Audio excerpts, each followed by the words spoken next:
Rasululloh sollallohu alayhi vasallam davrida mana bir ajib qissa keladi Imom Muslim sahihlarida. Qaysi o'rinda Dajjal haqida gapirilsa, mana shu qissa keltiriladi. Hamma sunan kitoblarida. Rasululloh sollallohu alayhi vasallam zamonida Sofi ibn Sayyod ismli bir yigit bo'ladi. Yahudilardan bo'lgan bir yahudi yigit bo'ladi, 12 yashar bo'ladi. Rasululloh ana shu ibn Sayyodni kuzatib, undagi ba'zi bir alomatlarga qarab turib, mana shu Dajjolmikin deb gumon qilardi. Ya'ni ana shu davrda yashagan odamni payg'ambarimiz Dajjal shumikin deb gumoni bo'lardi. Kunlarda birida Umar ibn Hattob roziyallohu anhu bilan payg'ambarimiz sollallohu alayhi vasallam birgalashib chiqishdida, Yahudilar yashaydigan tomonga, Madinaning o'sha tomoniga borishdi. Yahudilarning bog'laridan biriga kirishdi. Umar ibn Hattob hikoya qiladi. Rasululloh xuddi bir narsadan berkinib qo'rqqandek bir daraxtning orqasiga o'tardilar deydi, ozgina turib, ya'ni yugurib borib narigi daraxtning orqasiga o'tib ozgina turar edi. Go'yo bir narsani poylagandek. Birov ko'rib qolmasin deb ehtiyot bo'lib turib, daraxt orqasida turadi. Yana ozgina turib yugurib narigi daraxt orqasiga boradi. Xullas, ana shu 12 yasharli Sofi ibn Sayyod ismli yigit uxlayotgan daraxtning oldiga yetib boradi. Ya'ni uyg'onib ketmasin degandek, birov ko'rib qolmasin degandek, Rasululloh mana shunday bir ehtiyotkorlik bilan boradi. U Sofining ustiga borganida Sofi chalqamchasiga yotib olib, osmonga qarab yotib, rasa bir undan har xil ovozlar, g'udrashlar, xurriylar ovozlarini eshitib turadi ovozlar. Payg'ambarimiz sollallohu alayhi vasallam sekin uning ustiga keladida, uning so'zlariga, undan chiqayotgan ovozlarga diqqat bilan quloq solishni boshlaydi. Go'yoki bir narsani o'qimoqchi bo'lgandek diqqat bilan quloq solib turadi. Rasululloh hali hech qancha ustida quloq solib turmasdan turib, ana shu Sofiyni onasi uyidan chiqib qoladi-da, payg'ambarimizni uni bolasini ustida turganligini ko'rib turib, "Ey Sofiy" deydi. "Ustingda Muhammad turibdi, uyg'on" deydi. Deganda hali Sofiy shunday uyg'onadi-da, shunday bir g'azabdan pishqirib, ovozlari boshqacha bo'lib, payg'ambarimizga bir g'azab bilan qarab turadi. Nabiy sollallohu alayhi vasallam aytadilar-ki, agar uyg'otmay turganida buni Dajjolmi, Dajjol emasmi bilib olardi deydi. Mana shu tamtamanalardan, mana shu ovozlaridan, undan chiqayotgan bir tovushlardan payg'ambarimiz uni kimligini bilmoqchilik bo'lganga yaqin bo'lib turganda, bilib qolishiga yaqin bo'lganda onasi uyg'otib yubordi. Shunda 12 yashar bola bilan payg'ambarimiz sollallohu alayhi vasallam o'rtasida shunday bir suhbat ketyapti. Rasululloh sollallohu alayhi vasallam aytadi: "Ey Sofiy" dedi. "Meni Allohning rasuli ekanimga guvohlik berasanmi?" Sofiy aytadi: "Seni ummiylarning nabiysi ekanligingga guvohlik beraman." 12 yashar bola Rasululloh bilan gaplashyapti. So'ngra Ibn Sayyod payg'ambarimizga: "Ey Muhammad, sen meni Rasululloh ekanligimga guvohlik berasanmi?" dedi. Subhanalloh. Ya'ni 12 yashar bola payg'ambarimizga aytayotgan gapini ko'ring. Vaholanki Yahudilar bilardi payg'ambarimizning haqiqiy rasul ekanligini. Lekin Yahudlardan bo'lmagani uchun iymon keltirishmagan edi. Nabiy sollallohu alayhi vasallam amantu billahi va rasulihi, amantu billahi va rasulihi dedi. Buni savoliga. Allohga va uning payg'ambarligiga iymon keltirdim.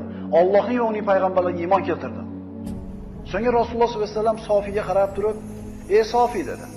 "Men ichimda bitta so'zni yashirdim. Bilasanmi shu qaysi so'z?" dedi.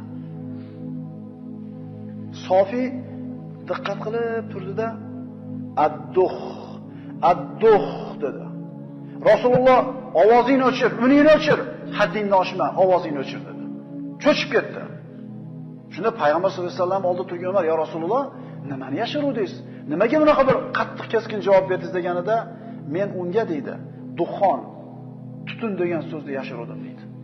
U mana shu duxon degan so'zni yarmini tushungan edi. Payg'ambarimizning dilida turgan so'zni yarmini shunday topgan edi.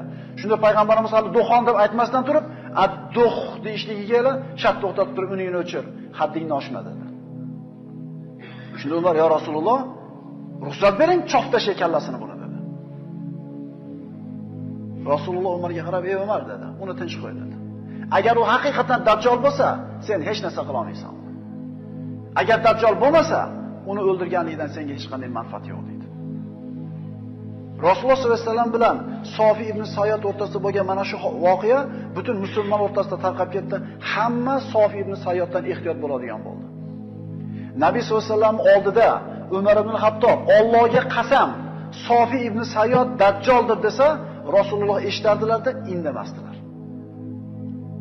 Ya'ni bir ajib qissaki, Rasululloh davrida bor deyilyapti bu kishi. Sofi ibn Sayyod mana shunday bir payg'ambarimiz bilan bo'lgan shu ishidan keyin mana aytdik, odamlar undan ehtiyot bo'ladigan bo'lishdi. Sofi keyinchalik Rasululloh sollallohu alayhi vasallam vafot etganlardan keyin yoshi katta edi, boy bo'ldi, ser farzand bo'ldi. Nabiy sollallohu alayhi vasallam Dajjolni sifatlaganida aytardilar, uni zurriyoti bo'lmaydi. Ya'ni orqasidan qoladigan farzandi bo'lmaydi degan edi.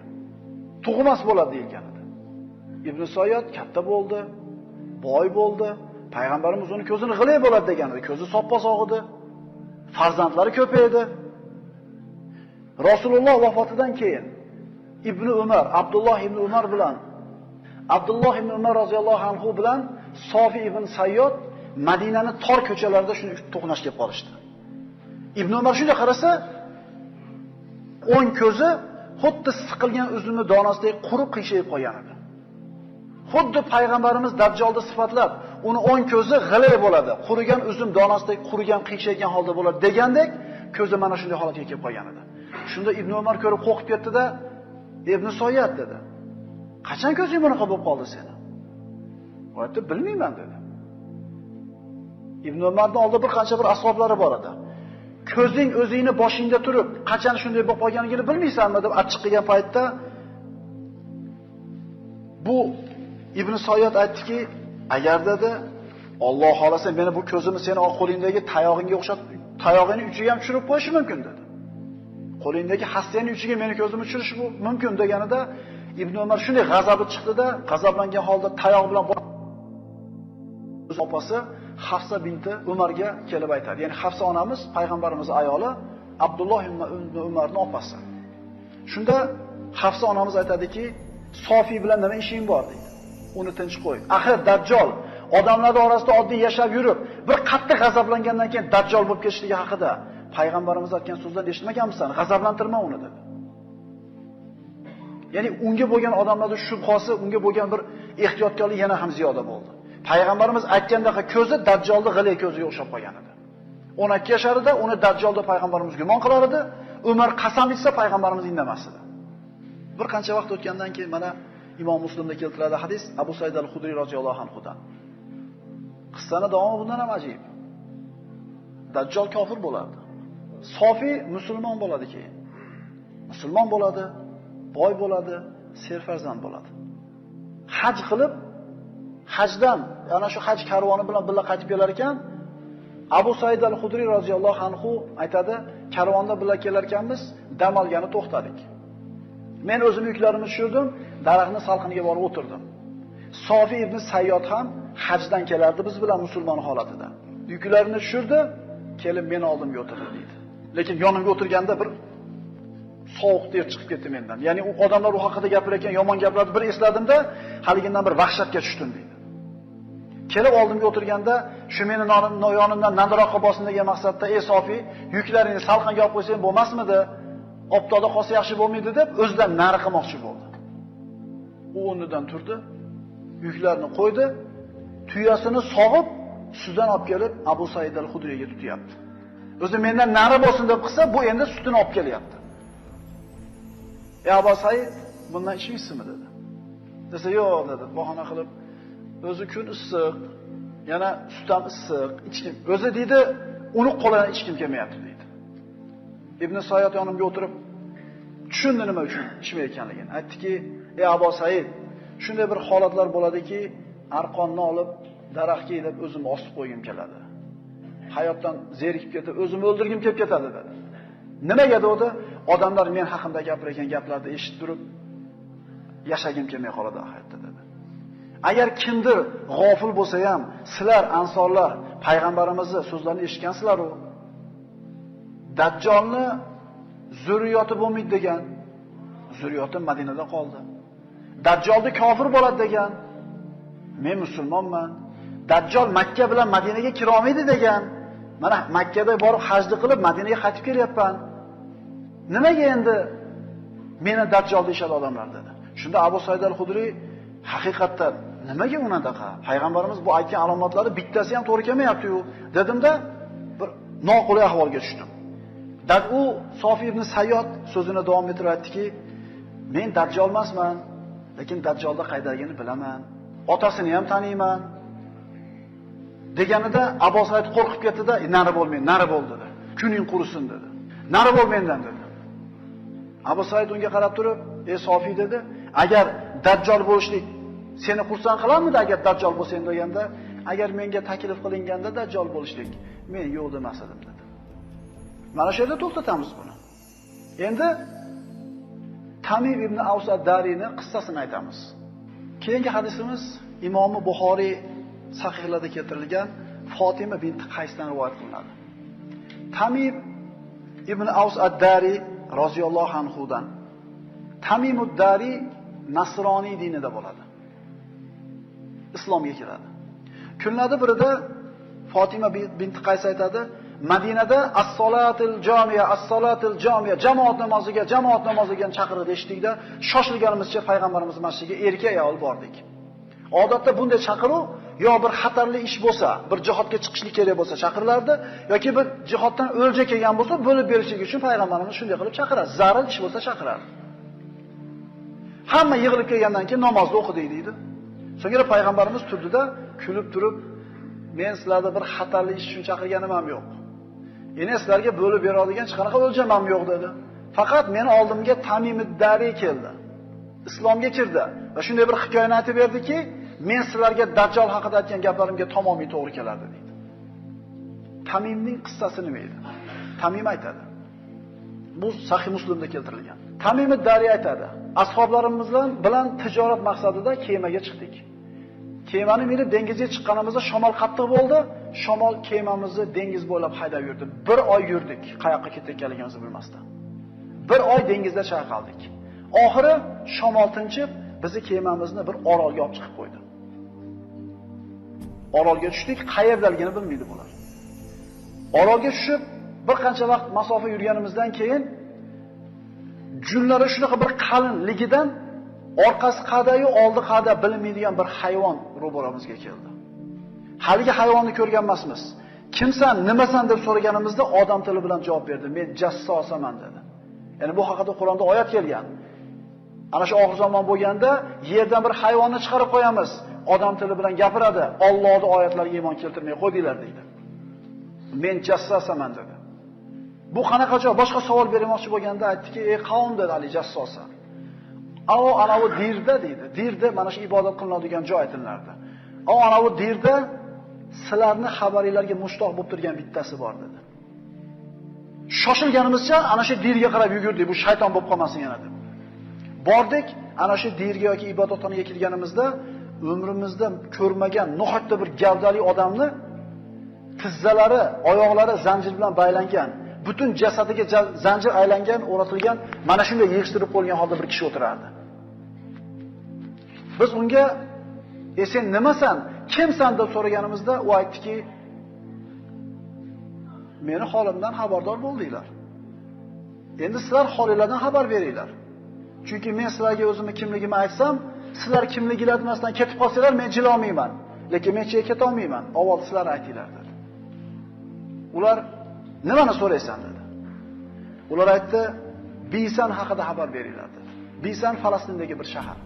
Bisanda nimasi kerak senga? Bisanda, Bison bog'ida xurmolar bormi dedi.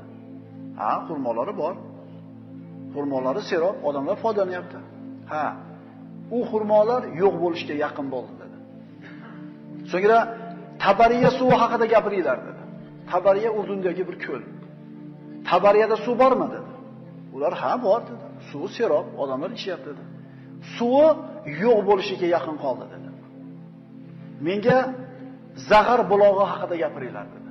Zag'ar ham mana Falastindagi bir shahar. Zag'ar bulog'i haqida gapiringlar dedi. "Nimasi kerak senga u haqida? Nimasini bilmoqchisan?" deganda, "Zag'arda bulog'idan suv chiqyaptimi? Dehqonlar uni suv bilan dehqonchilik qilyaptimi?" "Ha, suvi serob, dehqonchilik yaxshi bo'lyapti. U bulog'ning suvi ham qurishlikka yaqin bo'ldi" dedi. "Endi menga ummiylarning, savodsizlarning nabiysi haqida xabar beringlar. U nima qildi?" dedi. Tamim aytadi, biz javob berdik unga. Makkadan chiqdi, Madinaga borib, Yasribga borib joylashdi. Arablar bilan urushdimi deb so'radi bu baylangan. "Ha, urushdi. Ularni yengdi, unga itoat qilishdi." "Endi sen kimsan?" dedi. Ya'ni itoat qilgan bo'lsa, o'zlariga yaxshi dedi. U aytdi, men Masihman dedi. Ya'ni Masih Dajjolman dedi. Sofi ibn Sayyod 12 yoshar bola hali bu paytda. Rasululloh o'tib ketgandan keyin uning ko'zi qiyshayib qoldi. Bu payg'ambarimiz tirik davrida Tamimid davri Imom Muslimda keltirilgan bu ma'lumotlar. Men Masihman. Menga chiqishligim uchun izn berishini kutyapman. 40 kun yerda kezaman. Makka va Tibadan boshqa hamma shaharlarni aylanib chiqaman. Bu ikkisiga kirishligimdan qo'lida yalang'ochlangan qilichi bor farishtalar to'sib turadi dedi. Rasululloh sollallohu alayhi vasallam turgan joylarda minbarda titratib turib aytdilarki, aytmaganmidim sizlarga? Aytmaganmidim dedi. Hammasi tasdiqlashdi. At-Tiba deb payg'ambarimiz Tiba mana shu Madinada minbariga 3-4 marta urdi. Ya'ni Tamim ibn Avs ad-Dariyda aytgan qissasi, Rasulullohda burun u haqida aytgan qissalari shunday bir-biriga ma'no jihatdan to'g'ri keladi. Lekin tabiiy savol tug'iladi. Qanday qilib bir vaqtda o'zida u payg'ambarimiz oldida yashayotgan bo'lishi mumkin? 12 yoshar yosh bolani singari. Ya'ni shu vaqtda o'zida qaysidir bir orolda zanjirband holatda turishi mumkin. Bu siz bilan biz aqlimiz olmaydigan g'ayb ishlari. Bu ajoyib qudratlar haqida gap ketyapti. Bu Alloh taolo har narsaga qodir zot. Endi Ibn Soyatni oxirini gapirib qo'yaylik. Sofi ibn Sayyod umrining oxirgi vaqti bo'lganda birorta bolasi qolmasdan o'lib ketdi. Payg'ambarimiz nima deganlar? Birorta uning orqasida zurriyat qolmaydi degandi. To'g'ri keldi. Ko'zi qiyshagani to'g'ri keldi. Ummaviylar xalifalik davrida Madina ahli bilan Hajjoj ibn Yusuf as-Saqafiy o'rtasida Harro urushi bo'ldi. Madina ahli bilan birga Sofi ibn Sayyod Hajjojga qarshi urushgani chiqdi va mana shu urushda uni yo'qotib qo'yishdi. Tirigi ham, o'ligi ham yo'q bo'ldi. Demak, bu qanday qilib u yoqda ham bu yoqda ham bo'lishi mumkin degan savolga javob bo'lishki, bu Alloh taolaning ilmi degan narsa. Bu narsani biz surishtirib o'tirmaymiz. Inshaalloh Dajjal xususidagi darsimizni ertaga davom etkazgan bo'lamiz. Aqulu qawli hada va astagfirulloh li va lakum. Assalomu alaykum va rahmatullohi va barakatuh.